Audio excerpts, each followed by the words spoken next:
everybody, welcome to another episode of Real People Real Estate, where we sit down right here in Western Massachusetts with real people doing awesome things in real estate. And today I'm joined by an amazing guest, Heather Ferrari with Raveis Real Estate. How are you today? Thank you very much. I am good. How are you? Good. It's Friday. It's the summer. It's, It is the summer. Another season of craziness. We were kind of just saying we're all over the place, but it's fun. It is. Its spring market is very late this year. Yeah. It feels really intense for June. Yeah, interesting.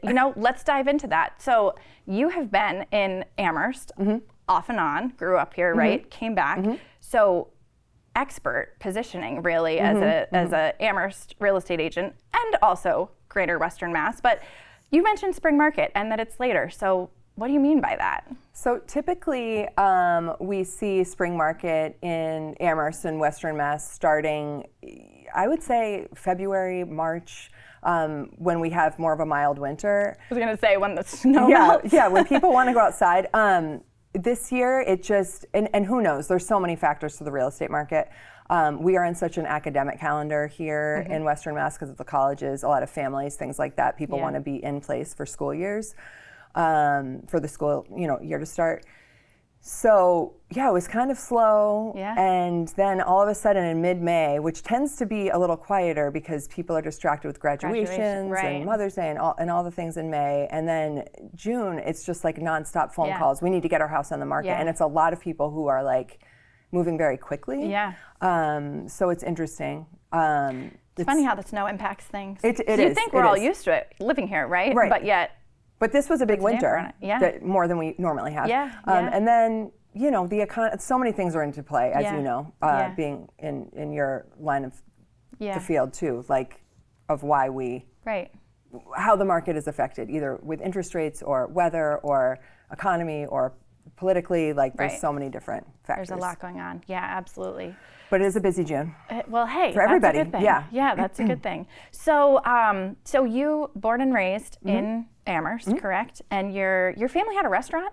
Tell me about the restaurant. My family had a very beloved restaurant in downtown Amherst, across from Town Hall, called Nancy Jane's. My mom's Nancy Jane. Okay. I grew up in a family. There were 4 kids, so 6 of us. Wow. My dad ran the hospitality department at UMass towards the end of his 30-something years there, and was a professor all the way through.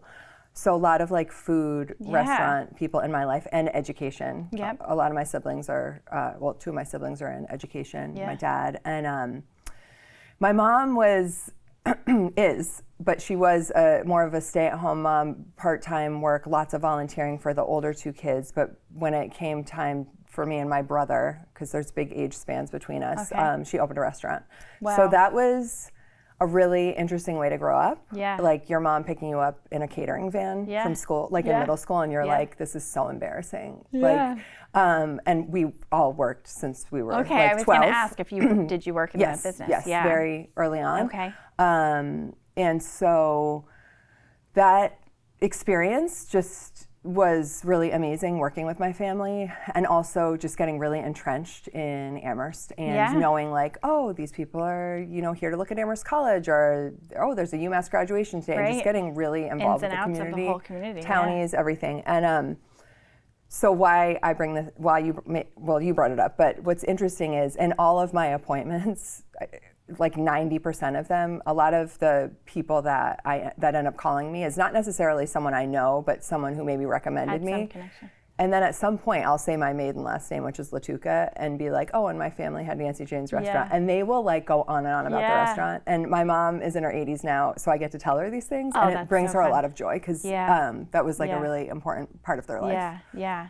So then you moved to New York and Boston. So that must have been a big shift for you to make that decision to go to a city for a little while. Yeah, what was that like? I love cities. Well, when we were younger, every so often my family would go to New York to see a show, and everybody would be like, "Oh, it's so good to be home," and I'm like, "What are you talking about? I want to live there." From 8 years old. So the day after I graduated, I went to UMass with a theater degree. I went to New York City. Actually, the day after I graduated, I did a theater tour for almost a year, and then moved to New York City and lived there for 13 years. Met my husband there. We had our first baby there. Did the whole acting waiting tables between jobs, like crazy, traveling for regional theater thing. Yeah. And as I got like into my late 20s, early 30s, it's like hard. The rejection you get used to, it's a lot of rejection. But what's hard is the hours are really hard, especially once you are just like older and you don't want to be gone every single night. Right. And there's no flexibility. Right. It's a show. Like you have to be there. Yeah. So I shifted and it's random, but I got into the wine and spirits industry in Manhattan and was a wine and spirits salesperson. Wow. Didn't know what I was doing. They hired me. They're like, we have no idea why we're hiring you, but because of your restaurant background, you have a background. I can see why. Yeah, like you're married to a chef. Like you'll be able to figure it out. So I was like, okay. So I was like meeting with like, I mean, it was so hard. Like meeting with sommeliers who know every single thing about wine. Yeah. Just like, it's very intimidating. Wow. And like learning as I go and just like being up every night until 12 or 1, like learning and so just you still meeting had people. Crazy hours. Yep, crazy hours. But it was great. It was really great. I was in that industry for 6 years. We moved to the Boston area.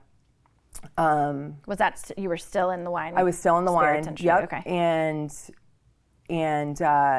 it was different in Boston because then I was doing off-premise, which is like liquor stores. Yeah. And whereas in New York, I was just doing restaurants, hotels, bars, which was awesome. When I came here, I was doing more stores, and that's just a different thing. And then I had a boss I had a second baby, and I had a boss who was really not supportive of me being a mother, and I was in a very male-dominated industry. Yeah. So it was really hard. Yeah. And I said to myself, I cannot continue doing this. Yeah. So I knew I had a bonus coming. So I planned it out to know that I was going to take my younger son out of daycare, and I was going to be home, and I was going to get my real estate license. So that's what I did. What turned you on to real estate? What turned me on to real Or estate? Good question. And I think this is so cool, and I hope that this can happen for others because it was so amazing. So my husband was a chef. I was a theater person. Like we didn't have a lot of money to buy a house. And with our like group of friends in New York, like no one's buying homes. It's not, it's so much money, and it's so hard to save. And when we moved to Boston, my husband literally called a realtor off of a sign in Cambridge. And he was like, I called this guy, Ed Grable, from Keller Williams. And we should meet with him. He thinks we should meet with him. He doesn't think we can afford Cambridge. I'm like, well, no kidding. So we sat down with Ed, and this realtor who had a lot of experience in the area, and went through all of our stuff. And he's like, I think you guys can buy a house, probably in Waltham. And I'm like, I'm not living in Waltham. I didn't even know what Waltham was. I was like a city person. I'm like, I don't even know what that is. So he hooked us up with a lender, and they ran our numbers, and I'm still in touch with her to this day. So anyway, we found a house, and we were paying $2,800 a month in Cambridge, and our mortgage with PMI, taxes and insurance, was $2,100. Wow. And we sold that house for over $100,000 more a few years later. Yeah. And then we're moving to Amherst to be closer to my parents. Yeah. But it was so amazing because for us, it was such a good financial decision. Yeah. Like we were paying, like even monthly, we were paying so much less. Right. So we were able to afford the mortgage really easily Yeah. and save more. So when it came time for the second house, when we sold, it was just easier. And I was a really tough buyer, actually. Looking back, I was very stressed out because we paid $10,000 over, and I could not let that go for like a year. And Ed was kind of in touch with me, and he's like, "Have you thought about real estate?" And I'm like, "Yes, I have." And we were, but then I ended up going with Remax, and with this guy I met at like a fair in downtown Waltham, and was there for a year. Gary Rogers, who's wonderful at Remax, and I didn't make any sales my first year. So I was paying like $25 an hour for a babysitter. Yeah. I just left a really good career in the wine and spirits industry. Yeah. And I'm like, what is happening? Yeah. Wow. But yeah, then I joined a team, and it was great. It was And great. this was when you were living in Eastern Mass? Yes. Still. So very entrenched in the Cambridge market for a while. Wow. And that was great. That was like awesome and hard, and I didn't know anyone. Yeah. And it was a lot of fun. Yeah. It was a lot of fun. How do you think your restaurant background translates to your real estate? I mean, did you find you were pulling a lot of that, maybe customer service? Yeah, I think a lot. Yes, long I think hours? I look at it as a customer service Yeah. thing. So as I'm bringing agents, onto the team, like a sense of empathy and customer service and kindness is really, really important to me. Yeah. And then the wine and spirits, the sales part really helps with my negotiating, and like I have no problem asking for things. So that's really helpful. And then the acting stuff and restaurant stuff is just like people. Right. You're around so many different types of people, and you just, it's about like reading them and listening to them. And so and I would think from the acting and everything, just your marketing and creativity and just bringing in different aspects too, it all comes together. So did you end up buying in Waltham? We did. So after saying you didn't want to live there, you ended up, that's where we ended up buying. Okay. Buying, I just said. That's where we ended up buying. And we bought it was a $300,000 house, high $300,000 house. And then it was 1,000 square feet. We loved it there. And we sold it. My parents were getting older. Well, everybody's getting older every day. I'm like, that saying is weird, but they, are in their 80s, and we decided that we were going to move back to my hometown, which was never anything I'd ever thought of doing. Yeah. When was that? That was in 2021. Okay. Yeah. Okay. And my mom grew up in Amherst also, so born and raised in Amherst. So the Amherst thing is kind of a thing because there's just a lot of family history. Right. I have 2 aunts that live in Amherst. There's just a lot of. Yeah. It's been really nice to reconnect with a lot of people from my past. Yeah. How do you think that helps in the real estate business? I think it helps with my comfort level of talking about the town and like the really deep like parts of the town, and like what to promote when I'm working with sellers, what to talk about with buyers, and how all these towns are so different from each other, and trying to get their vibe and like where would be a great place for them to live. Because the last thing you want is to sell a house to somebody and have them not be happy with the community. And the communities are really different here. Yeah. So just there's a lot of different piece, pockets. Yep. And I feel really confident with that knowledge and just understanding of the different just ways that towns and cities work around here. Yeah, absolutely. Do you feel like with your start doing real estate in a city and then coming out here, do you feel like that gives you an advantage as well, or any skills that you're bringing in that are maybe different? I do. I think here, it's so different here. It's the same state, so I was really lucky because all of the rules are the same. I have worked with a lot of people from Boston who've sent people here too, which is great. A lot of like referral stuff. And in terms of my experience in the city, I do think I don't really take things personally because there's just a lot of us realtors, and if someone wants to work with me, that's awesome. There's a lot of great choices. It's not like, there's lots of great realtors out there in this area. So I think, not taking things personally, also negotiating skills. I was moved here in 2021. So during the pandemic, it was, and Boston was always really competitive. Yeah. It was like 20 offers, sometimes 50 offers. Coming out here, the Amherst area, Western Mass was not used to that. That's what I gathered. Level of competition. So there were many 20 offers on one place before the pandemic. So like maybe 2 or 3, but exactly. So and on the team I was at in Cambridge, I was a buyer's agent only. Okay. So that was really helpful because I felt really good about like my buyer's agent skills because that's all I had done. I didn't focus. I never did a listing until I came back this way. So I think too, just knowing how to craft an offer and being creative again with how are we going to get this noticed? What can I do to get my client's offer accepted for the lowest price possible? Right. And still make it really attractive for the seller. So I do think a lot of that competitiveness really helped out here. Yeah, absolutely transferred. And then you have all of your connections too from growing up in the area. Yeah, from growing up in the area. And what's interesting too is in the thing that's really different here is in the Boston area, you never really work with the same agent twice. At least I didn't. Yeah. Because it's just, people are looking at a lot, it's just different. It's a lot more inventory. Out here, you tend to work with a lot of the same people. Yeah. So those relationships are also really important, I think, just to be kind to each other, work together. Yeah, that is one thing that I think is such an interesting aspect of doing real estate, especially in a more hometown market, is Yep. you're basically always playing nice in the sandbox with people who you're also potentially competing against, right, for other listings or other buyers. But yet you have to always be collaborating. So I think it keeps, at least I do feel the same in our area, that people generally really get along well together and want to work together to keep the community moving forward. So. I agree. And I think the people that feel that way are the ones that are really successful, because I'm genuinely happy when I see other people get busy. Yeah. I am. I that is true. It's like, I'm not like, Yeah. even if it's a listing that I've been up for Within too. your niche. Yes, I think I've been doing this long enough now. I'm just like, good for them. Yeah. But maybe 5 years ago, it's like, it's a pit in your stomach. You're like, oh, what did I do wrong? Or like, and I still self-reflect with that, but it's also like, course. It's good for that person to get something good. Well, and you really grew from, I mean, I was trying to remember the year, but 2021 you'd said.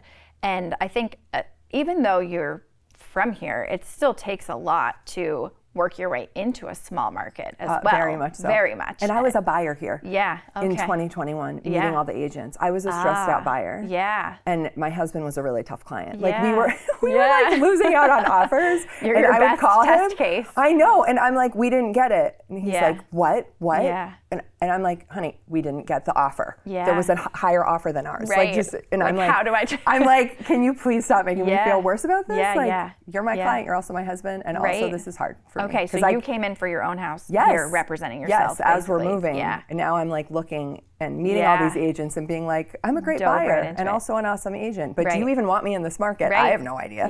Yeah, it is tricky. So what do you think, because not everybody can do what you did, right? Not everybody comes into a small market like ours and, takes off, and you really have. What worked?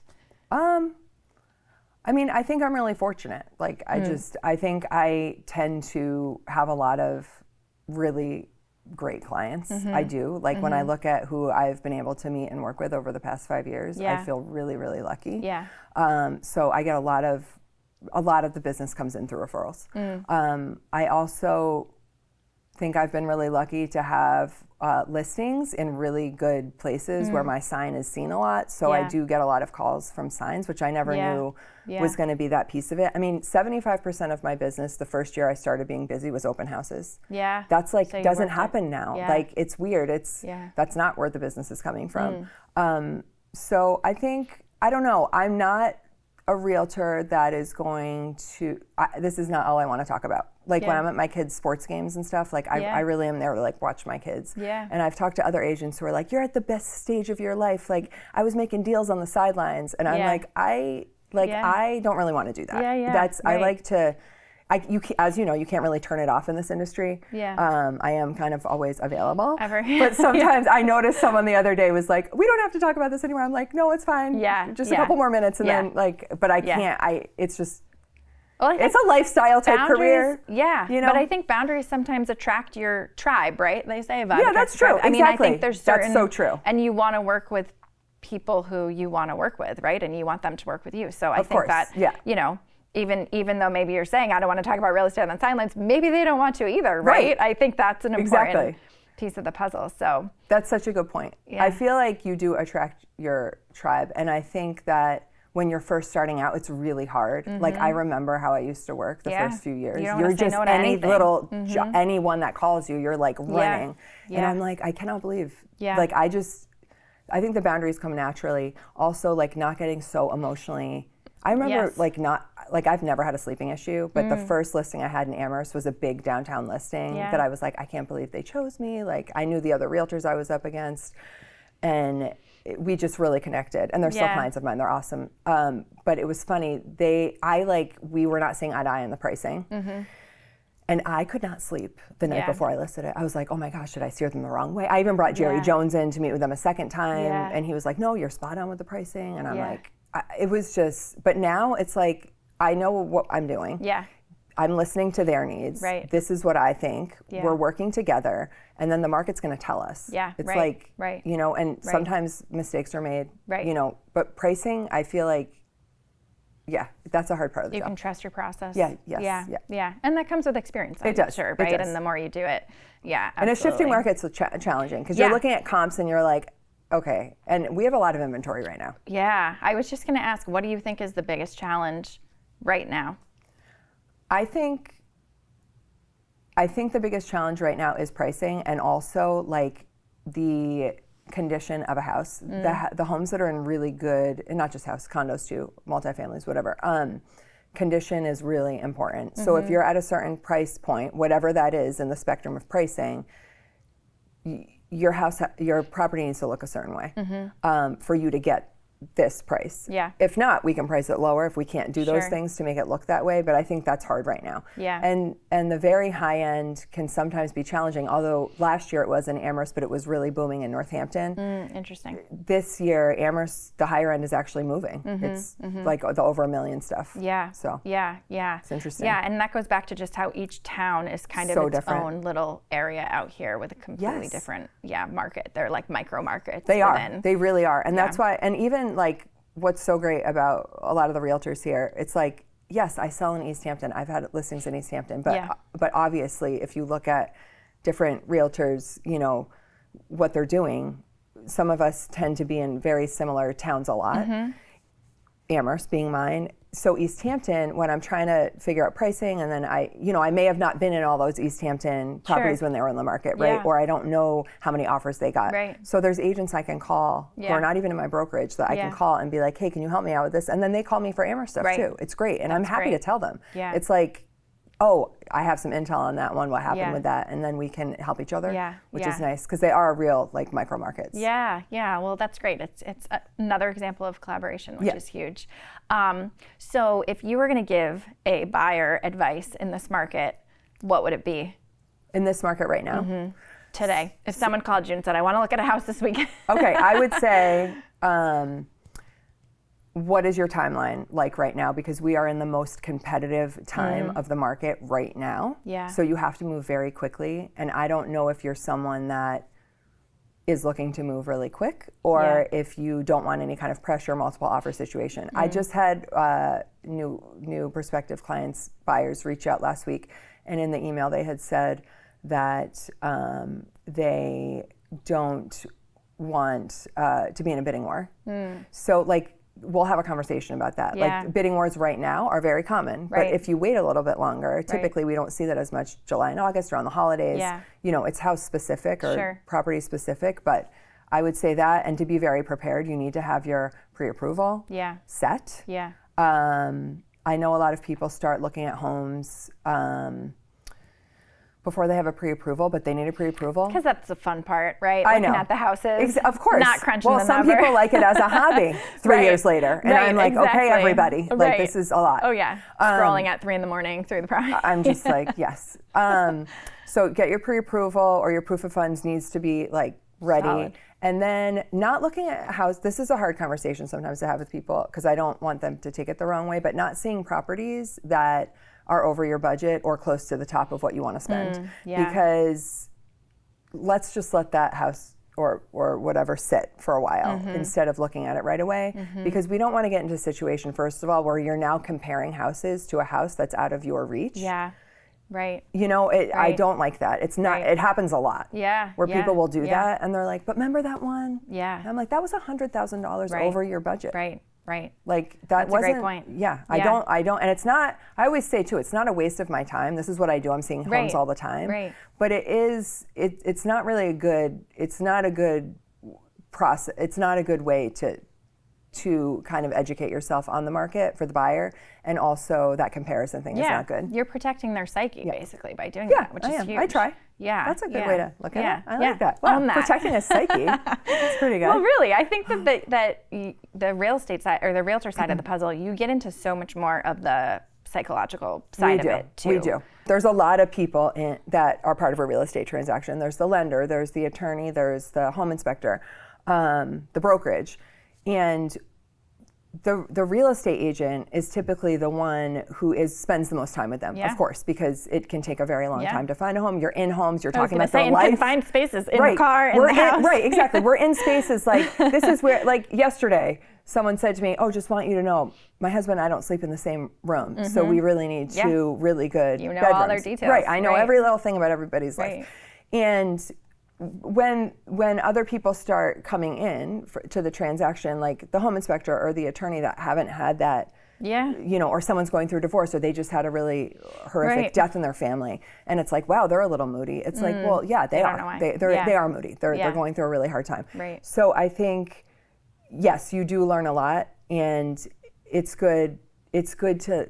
It's not like you're telling these other people what's been going on with your clients, but you just sometimes are like, hey, just be a little sensitive to them, you know, because you want them to feel like the team. We're not a team, right? All of us, but like, you want them to feel that the people who are working on this with them are like, have the same goal, and we're all trying to, you know. Yeah.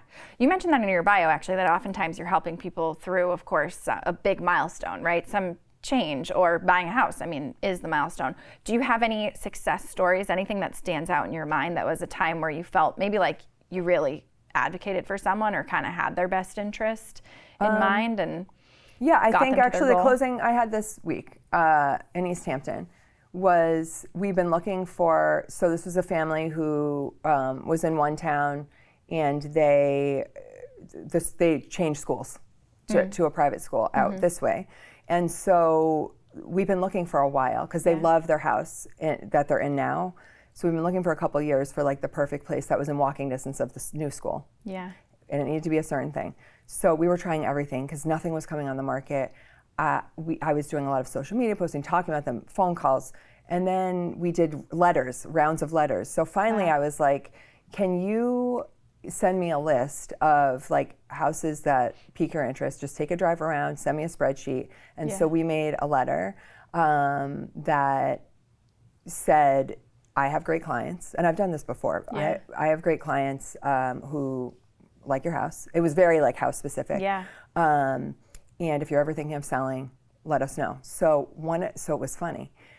This house came on the market, and we had just sent the letter, and it came on the market like 3 days later. Yeah. So I had a bit of a panic because I was like, first of all, I hope that listing agent does not think I was stepping on her toes, because I was not like my clients truly love this house.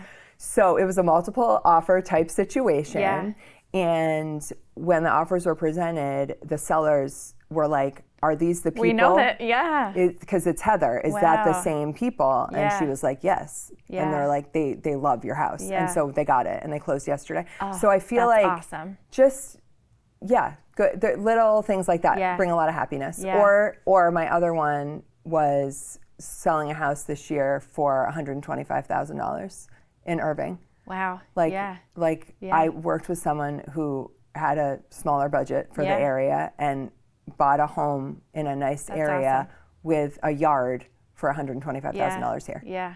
So That's just amazing. things like that. Yeah. And I had found that one for her. I was going to say, I think you posted a video about that where you were saying did a podcast with her, about, The tiny house. Oh, Amy. yes. Oh my gosh, amazing. Yeah. Oh, Amy's wonderful. Yeah, she is. And I don't know if it was around the same time or not, but I think you had posted a reel, and you were just talking about the area and how you can go from a house that, as you just mentioned, is $125,000 in Irving to, walking into your next house and it's a $2 million listing appointment. That's what's cool about here. Yeah. I think which was hard transitioning from Boston to here, is really you can do 20 transactions a year in Boston and have a very comfortable living. Out here, when I started researching the top realtors out here, I was like, oh my gosh, some of these people are doing 50 to 80 transactions a year. I'm like, how? And they don't have a team. Right. So that was really tripping me up, because I'm thinking, that is amazing. Yeah. I know I do not have the bandwidth for that. Yeah. Because the prices are so different here. And you see a lot of the top realtors, they'll have a $2 million house and they'll have a $200,000 thing. And you're like, why are they? But it's because you want, a lot of us, I'm sure, feel this way. I know I do.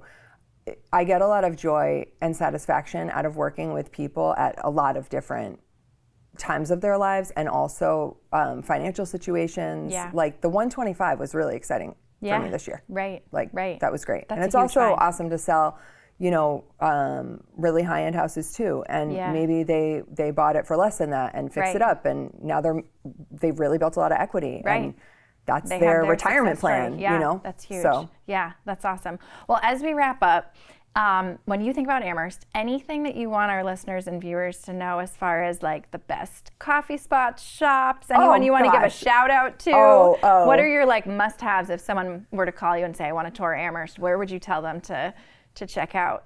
I would tell them to definitely go to the Emily Dickinson Museum. Okay, So that was not the first thing that I thought you were going to say. That's awesome. It's so awesome. Yeah. So I Spoken like a true local. Yes, well, it's like being a tourist in your own town.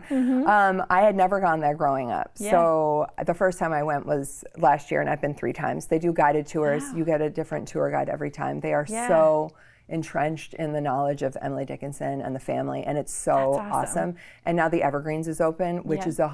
is a home Okay. that was her brother's and her Oh. best friend Sue's, that is in original condition. Wow. It's so cool. Wow. Yes. Is that right next Yes, door? it's Okay. right next door. I'm So now when you do picturing the it tour, you do both.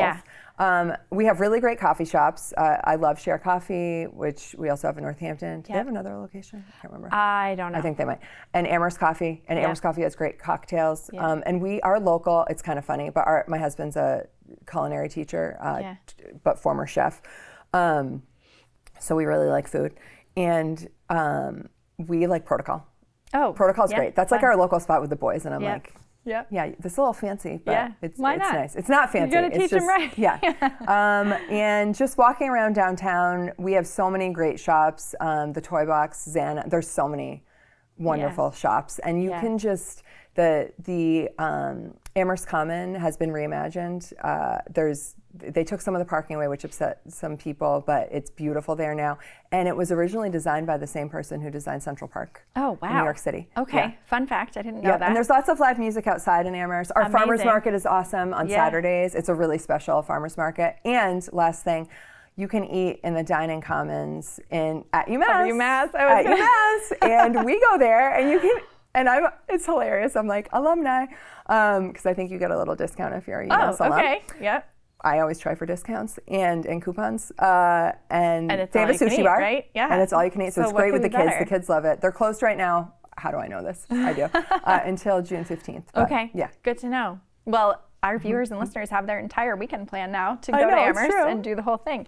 Thank you, Heather, for being here today. Appreciate it. Thank you, too. And thank you to everybody for tuning in, listening, watching Real People Real Estate. This is coming up on the end of our first season, our first year. So we have a couple more episodes. Be sure to tune in. And if you want to be a guest, make sure you let me know. We'll see you soon.